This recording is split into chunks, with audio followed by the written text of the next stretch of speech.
exports continue to remain critical, number one. Number two, diversification has many opportunities but fraught with many constraints as well. Number three, আমার যেটা মানে their skills issue, technology issue, political economy, which has impact on policy quality and regulatory quality and so on. তাহলে সব কিছু কি একবারে করা যাবে? যাবে না। তাহলে কি করতে হবে?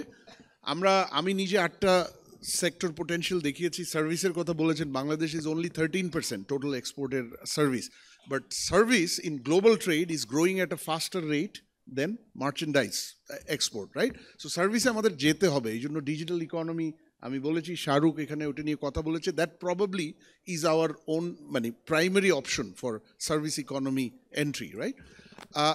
আমার এটা হলো যে কনসলিডেট করার জন্য and to get bigger bang for the buck, আমরা যতগুলো পোটেনশিয়াল সেক্টরই থাকুক, দুটার বেশি আমরা ফোকাস করতে পারবো না আনফর্চুনেটলি, কারণ আমরা 40 বছরে একটা সেক্টর দাঁড়া করাতে পেরেছি।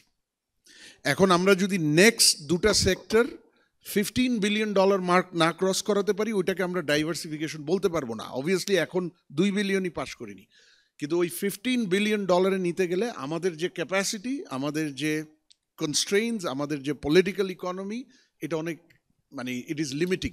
সো পারহ্যাপস আমাদেরকে একটা প্রায়োরিটি লিস্ট করতে হবে, top 2 in the next 5 years, আরও 3টা নিতে হবে। After that top 2 perhaps that will come on a secondary priority measure.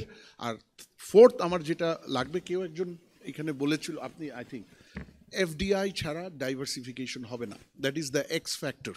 কারণ market technology and finance is important through FDI, but more important আমাকে যখন মানে নতুন মার্কেটে, আননোন মার্কেটে, আননোন সাপ্লায়ার হিসেবে যেতে হয়, then the credibility comes from the foreign investment. কিন্তু ফরেন ইনভেস্টমেন্টের সাথে local investment is going to be critical to scale it up, and local ইনভেস্টররা ভালো করলেই ফরেন ইনভেস্টররা আসবে। So prioritization is a must. আমি এটা বলেই শেষ করছি। Thank you.